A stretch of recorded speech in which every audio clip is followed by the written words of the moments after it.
Law of attraction is the reason for momentum. Law of attraction says that which is likened to itself is drawn. So when you ponder something for as little as 17 seconds, another thought like it comes, joins it. Momentum. And if you stay there for another 17 seconds, the momentum increases.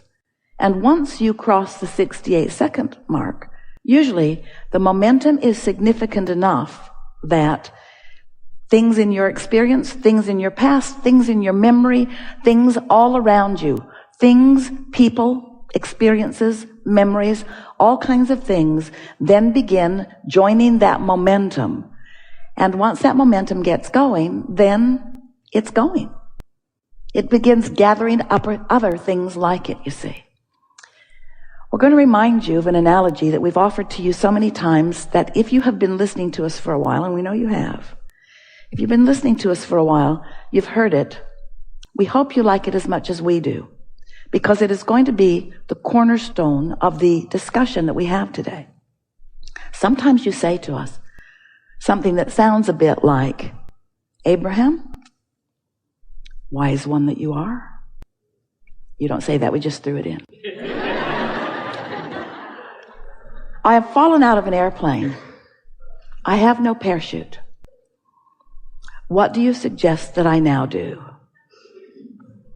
And we say, with all the loving understanding that we can muster in this brief moment, hang on, it'll be over in a little bit.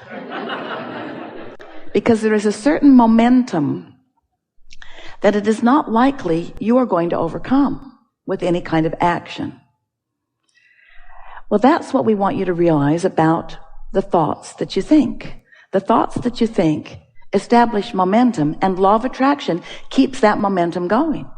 So sometimes you'll be in the middle of a conversation or in the middle of an experience, and you would like to do something different. You would like to change courses. In fact, often you know so clearly what you don't want that you know very clearly what you do want, but you can't change the momentum in the same way that when you're falling out of an airplane, you can't do much about that either. It's sort of like the action is now not going to be enough to make any difference. Fortunately, the majority of the things that you are experiencing don't fall into that category of falling out of an airplane and bringing you to such an abrupt, momentarily ending. Most of the things that you are experiencing, you can wake up tomorrow and take another run at it. And we really want you to understand that when there is some negative momentum going, that we're going to reach for the perfect word. Everything you try is futile. Because when there is momentum, negative momentum going, the energies are stronger than any action that you might offer. So we are wanting to introduce to you another possibility. And that is, just let that momentum do whatever it will do with as little of your attention given to it as you can. Which means don't try to fix it, because the more you try to fix it, the more you add momentum to the thing that you do not want. Have you noticed that? You say, well, I just want closure. And we say, there isn't any of that. There's just more openger. Well, I just want to get to the bottom of it, you say. Well, there is no bottom. It's a bottomless pit. It's bottomless. In other words, there's no ending to the momentum that will continue to gather when you're focused in the direction of anything. So when you are wise enough to know by the way you feel that you're focused upon something that is in the opposite direction of what you want, do anything and everything that you can to just stop right there and now. Now that is not even a fair thing that we just said to you. We just said stop momentum after telling you that there's momentum that you just can't stop. Well, we mean that there's momentum that you can't stop abruptly. There's momentum you can't stop immediately. In fact, there's momentum that will just peter out as far as you're concerned by your lack of attention to it. Now consider this. Every thought that has ever been thought still exists. And every thought that has ever been thought is at some level still gathering momentum.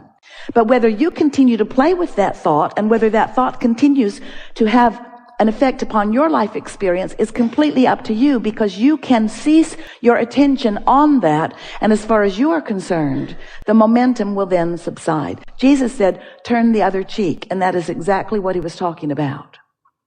So what we're suggesting, we've been saying the words to you, get out ahead of the moment, get out ahead of the manifestation, get out ahead of it.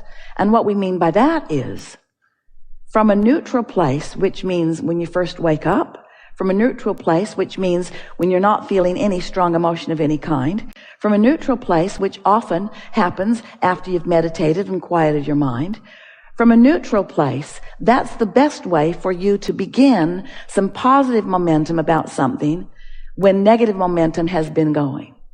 If you've got strong positive momentum going and you're feeling elation or appreciation or love, you never want to stop that momentum, do you? You want to just keep having that love fest. You want to just continue to focus upon what's causing you to feel that way and keep that momentum going. It's only when your emotions are telling you that it's a negative momentum that you've got going on that you want to try to withdraw your attention from it.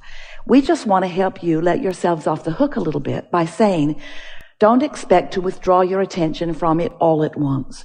Don't expect every belief that you hold that isn't serving you, like I'm not worthy, or I'm not smart, or I'm not good enough, or I'm not good at this, or I don't understand this, or I can't do this, or someone else is better at than I am. When you find yourself having some of those negative momentum thoughts, don't expect to change those beliefs all at once. But most of all, don't expect to change any of them by addressing the negative belief. Every subject is two subjects, what is wanted and the absence of what is wanted. So if you've got some patterns of thought going, such as, I don't have enough money, and I've never had enough money, and I hardly know anybody that's got enough money, except that guy, and I hate him, he's got plenty of money. He's probably doing something illegal. No, he probably inherited it, which is worse.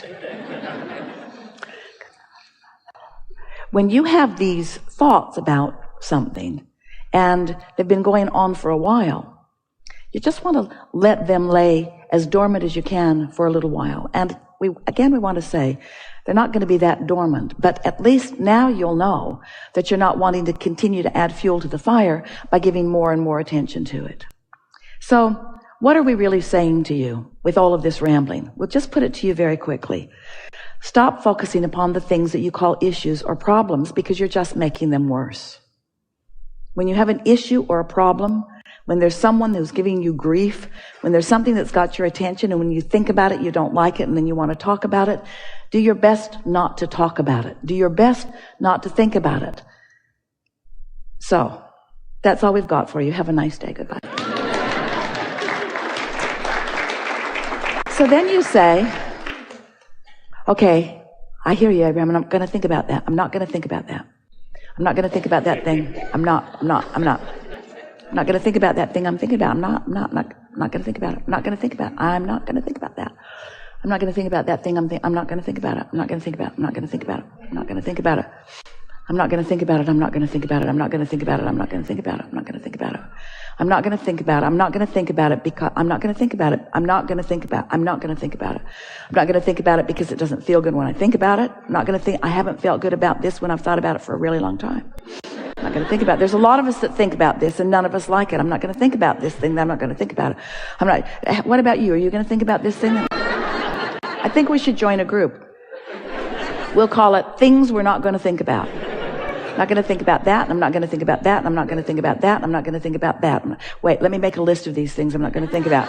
I'm not going to think about that, or that, or that, or that, or that. Let me prioritize this. This is the thing that I hate the most that I'm not going to think about. Yeah. Remember that time? I'm not going to think about that anymore. That was a bad time. That was the hardest time of my life. I'm not going to think about that anymore. I'm not going to think. Oh, you too, huh? Yeah? Yeah? Susie too. Yeah.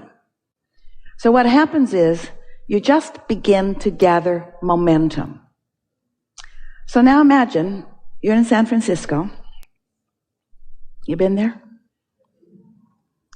The hills are crazy.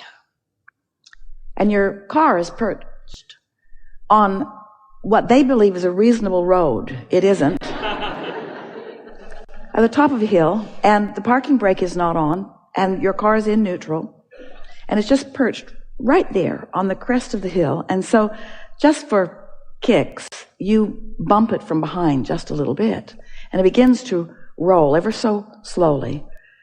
And then you realize that the potential of it getting away from you is great. So you just step out in front of it and just let it bump up against you. And you're able to stop that momentum because the momentum was so slight.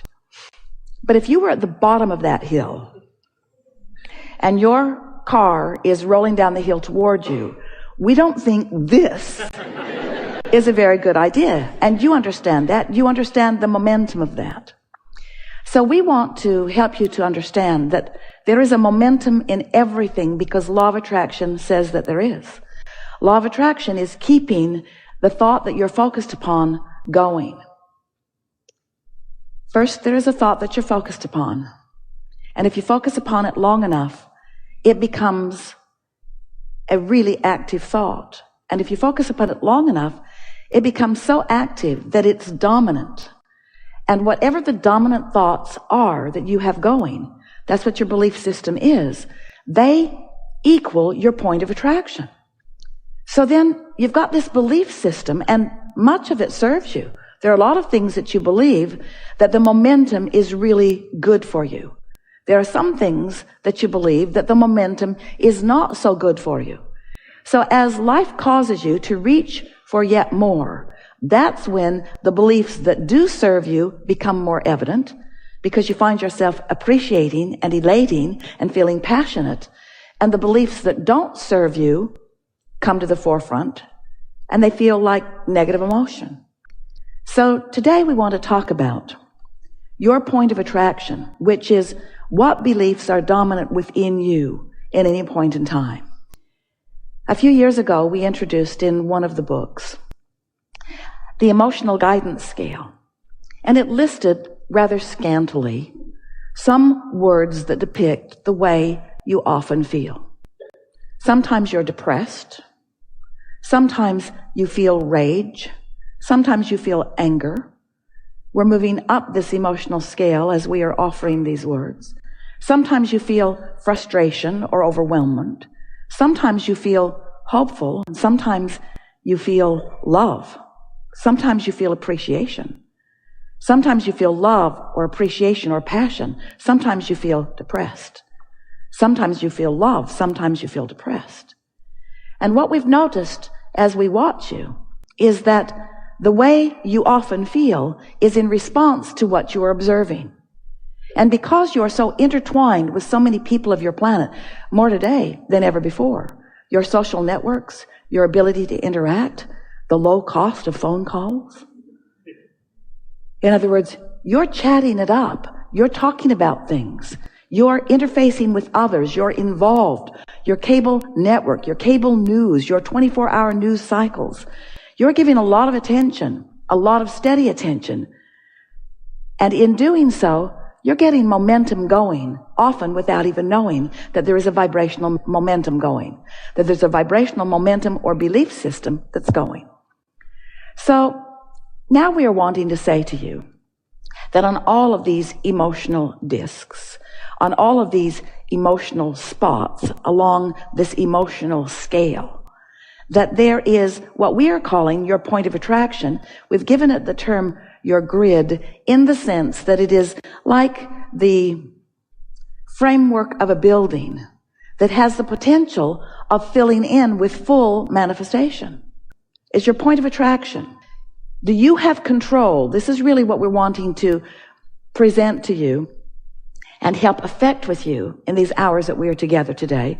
Do you have control of your point of attraction?